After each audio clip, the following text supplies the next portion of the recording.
Questions 31 to 34. Refer to the following conversation. What is your favorite film genre? Thriller, definitely. I love all the twists and turns and the suspense, like Silence of the Lambs. I love that. Actually, anything with a serial killer I love. Should I be worried? Not just yet. Well, you should be worried about my favorite genre. Which is? Horror. The gorier, the better. Really? Like gruesome brain/horror? Yep, I love zombies. And anything with ghosts or exorcism. I'm fascinated with the exorcism genre. Right. I didn't know that was a genre in and of itself. Oh yeah, there are lots of exorcism films. I think it is the blend of era with religious content and biblical referencing that I like. It is so disturbing, even though I don't believe in God. Question 31. What is the man's favorite kind of thriller film?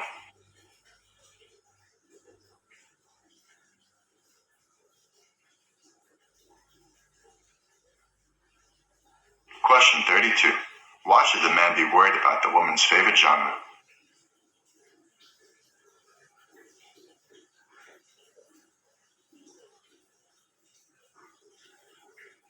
Question 33.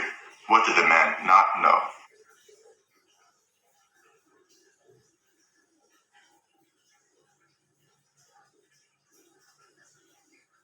Question 34.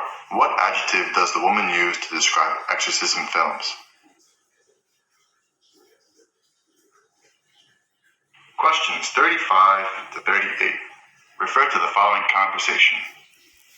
Hello, you are through the Rosedale Community Foundation. How may I help you? Hi there. I saw your ad in the Evening Herald newspaper on Monday. Are you still running a food drive? Oh yes, we are indeed. We will be running the food drive for the whole month of April. Ah, that's great. I'm glad to hear it. Do you always do a food drive this time of year? Well, we usually do one every February and then again in August, so twice annually, but we've found that a lot of people are out of town these months, especially with the school holidays. So now we have moved the food drive to April and October. What can I do for you? Well, we already give our leftovers to the local homeless shelter, as they deal in hot meals and fresh food, but I think you are looking for tinned food and preserved products, is that right? Yes, we need food with a long shelf life. Well, you know what? We had an overage order 2 weeks ago, and the supplier won't recollect it, and we actually don't have the space to store it. So I can offer you some crates of rice and about 100 tins of coconut milk. The rice is in individual bags, by the way, so it can be dished out to individuals. That's super, thanks very much. So, can I get your name? Question 35. What is happening during the month of April?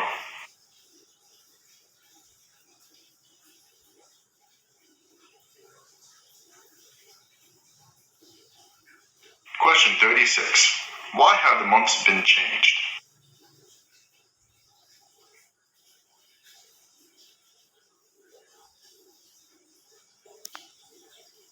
Question 37. What does the woman already do to help the needy?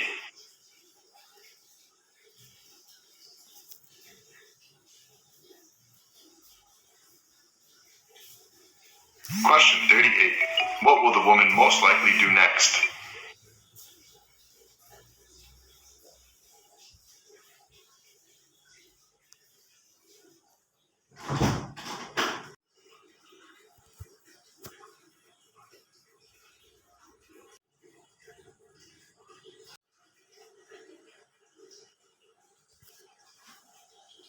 Questions 39 to 42.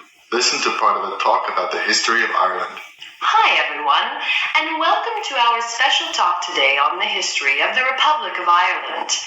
I say Republic of Ireland, of course, as we must differentiate between the Republic of Ireland, which is the southern part, and Northern Ireland, which continues to be tied to the United Kingdom. So, how did the Republic of Ireland come about? Well, first of all, there was Ireland, which was called Hibernia. It was then invaded by England and colonized. This went on for many centuries and was met with much resistance. Inevitably, people who opposed the king and British rule began to group together, and these people, the Irish rebels, planned a revolution. The most famous date of this revolution is known as the Easter Rising of 1916. The rebels took over the General Post Office in Dublin city centre for 4 days. Eventually, the British Army forced them to surrender, and many of the leaders of the revolution, such as Padraig Pearse, were sentenced to death. Although Britain regained control, the Easter Rising set the ball rolling, and after 4 years of struggle, Ireland was declared a free state in 1922. 6 of Ireland's 32 counties were retained by Britain, and these 6 counties are called Northern Ireland. The other 26 counties make up the Republic of Ireland. Number 39. What was the original name of Ireland?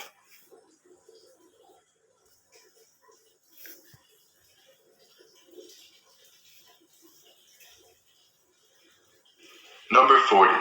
How long did the rebels have control of the General Post Office?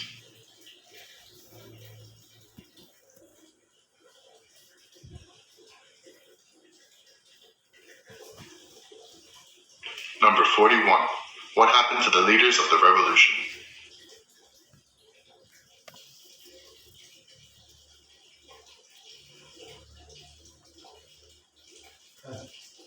Number 42.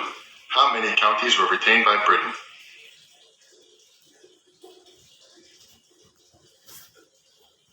Questions 43 to 46. Listen to part of the talk on gender roles.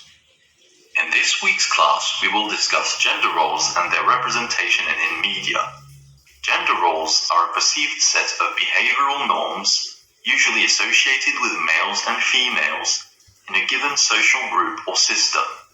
They allow individuals to refer to certain attitudes or behaviors that class a person's stereotypical identity.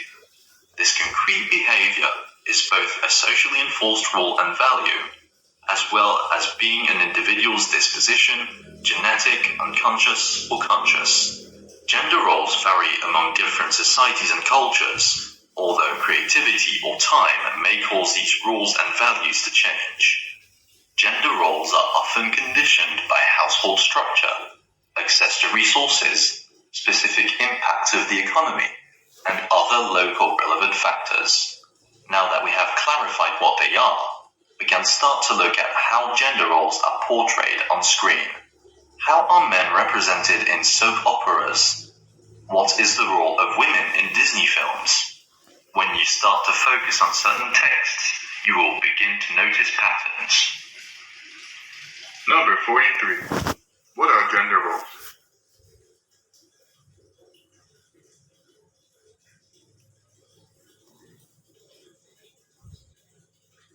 Number 44.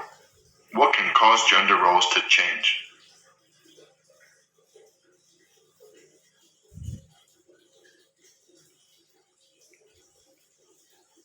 Number 45. What did the speaker want to examine?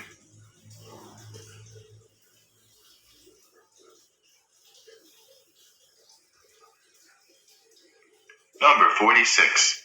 What will people notice?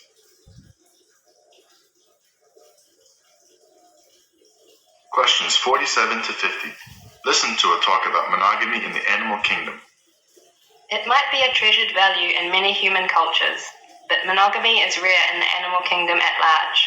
Of the roughly 5,000 species of mammals, only 3 to 5% are known to form lifelong pair bonds. This select group includes beavers, otters, wolves, some bats and foxes, and a few hooved animals. And even the creatures that do pair and mate for life occasionally have flings on the side, and some, like the wolf, waste little time finding a new mate if their old one dies or can no longer sexually perform. Staying faithful can be a struggle for most animals. For one, males are hardwired to spread their genes, and females try to seek the best dad for their young. Also, monogamy is costly because it requires an individual to place their entire reproductive investment on the fitness of their mate. Question 47. How common is monogamy in the animal kingdom?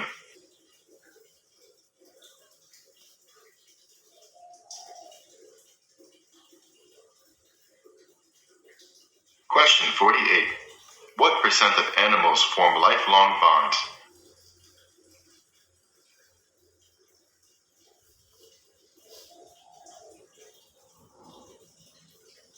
Question 49.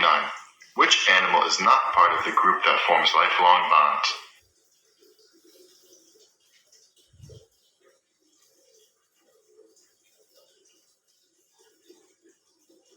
Question 50. What do female animals seek?